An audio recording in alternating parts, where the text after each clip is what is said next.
આજે હું તમારી સાથે શેર કરીશ મેંગો ફ્રૂટી, જે માર્કેટ કરતાં પણ ટેસ્ટી એવી ફ્રૂટી છે તે બનીને તૈયાર થાય છે. ફ્રેન્ડ્સ, ગરમીનું પ્રમાણ વધતું જાય છે ત્યારે બાળકોને ઠંડુ પીવાનું મન થતું હોય છે, ત્યારે મેંગો ફ્રૂટી છે તે બાળકોને સર્વ કરી શકો છો. તો ઠંડી ઠંડી મેંગો ફ્રૂટી બનાવવા માટે મેં 2 કેરી લીધી છે. બંને કેરીને પાણીથી એકવાર ધોઈ લેવાની છે. ધોયા પછી ઉપરની છાલ છે તેને કાઢી લેવાની છે. કેરીની છાલને કાઢ્યા પછી નાના પીસીસમાં કટ કરી લેવાની છે, એટલે બંને કેરીને નાના ટુકડામાં કટ કરી લઈશું. ફ્રેન્ડ્સ, તમે જ્યારે પણ મેંગો ફ્રૂટી બનાવો છો ત્યારે કેરી છે તે ખાટી છે કે મીઠી છે તે એકવાર ચેક કરી લેવાની છે. મારી કેરી વધારે ખાટી પણ નહીં અને મીઠી પણ નહીં, એવી મીડિયમ કેરી છે, એટલે હું કાચી કેરી નથી ઉમેરવાની. જો તમારી કેરી વધારે પાકી હોય તો તમારે અડધી એવી કાચી કેરી ઉમેરવાની છે, જેથી ફ્રૂટીનો ટેસ્ટ છે તે સરસ એવો ખાટો મીઠો આવશે. બંને કેરીની છાલ છે તે કાઢી લીધી છે અને આ રીતે નાના ટુકડામાં કટ પણ કરી લીધી છે. તો આ રીતે તમે જોઈ શકો છો કે કેરીના ટુકડા છે તે કરી લીધા છે. તો હવે મિક્સર જાર લેવાનું છે અને જારમાં કેરીના ટુકડા છે તે લઈ લેવાના છે અને એક ફાઇન પેસ્ટ રેડી કરી લઈશું. તમારે મિક્સર જારમાં ક્રશ ના કરવું હોય તો બ્લેન્ડરથી પણ ક્રશ કરી શકો છો. તો આ રીતે આપણે મેંગોનો પલ્પ છે તે રેડી કરી લીધો છે.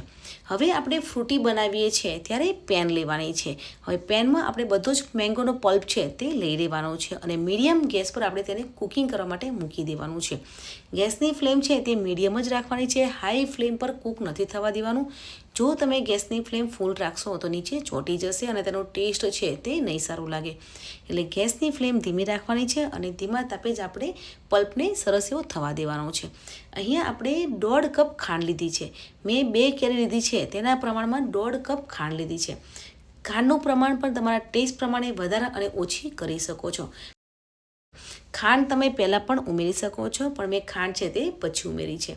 હવે ખાંડને ઉમેર્યા પછી પણ આપણે ધીમા તાપે થવા દેવાનું છે અને ખાંડ જેમ ઓગળશે તેમ પલ્પ છે તે પતલું થતું જશે અને સરસ એવો તેને થવા દેવાનો છે. એટલે કે 5 મિનિટ માટે મીડિયમ ગેસ પર આપણે થવા દેવાનું છે.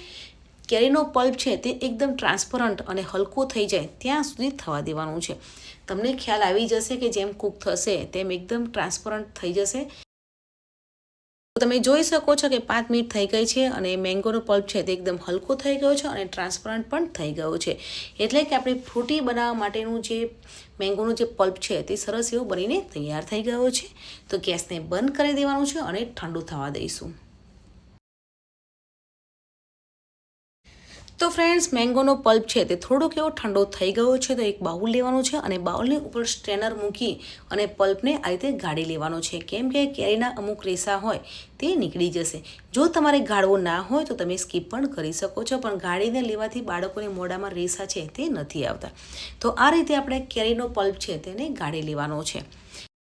તો તમે જોઈ શકો છો કે પરફેક્ટ એવું મેંગોની ફ્રૂટી બનાવી છે ત્યારે તેનો પલ્પ છે તે રેડી થઈ ગયો છે. અને અહીંયા આપણે 2 કેરી લીધી છે તો તેના પ્રમાણમાં 3 ગ્લાસ પાણી લેવાનું છે અને પાણી છે તે એકદમ ઠંડુ લેવાનું છે. બરફના ટુકડા પણ ઉમેરી શકો છો. હવે અહીંયા આપણે 1 કલાક માટે ફ્રીજમાં મૂકી દેવાનું છે. તે સરસ એવી ફ્રૂટી છે તે ઠંડી થઈ જશે. તો ફ્રેન્ડ્સ, ફ્રૂટીને ઠંડા થતાં 1 કલાક થઈ ગયો છે અને સરસ એવી ફ્રૂટી છે તે ઠંડી થઈ ગઈ છે. તો ફ્રૂટીને એક જગમાં લઈ લેવાની છે અને ઠંડી ઠંડી ફ્રૂટીને સર્વિંગ ગ્લાસમાં સર્વ કરીશું. બાળકોને સ્કૂલમાં વેકેશન પડી ગયું છે, ગરમીનું પ્રમાણ પણ વધતું જાય છે, ત્યારે બાળકોને ઠંડુ પીવાનું મન થતું હોય છે, ત્યારે તમે બાળકોને ઠંડી ઠંડી એવી ફ્રેશ મેંગો ફ્રૂટી છે તે સર્વ કરી શકો છો. તો આજની મારી ફ્રૂટીની રેસીપી તમને કેવી લાગી કમેન્ટમાં જરૂર જણાવજો.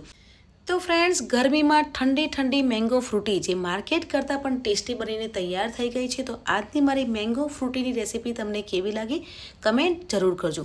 વિડીયોને લાઇક કરો, શેર કરો ઓર ચેનલને સબસ્ક્રાઈબ કરવાનું ભૂલતા નહીં. મળીએ છીએ નવી આસાન રેસીપી સાથે. ત્યાં સુધી bye bye, take care and enjoy.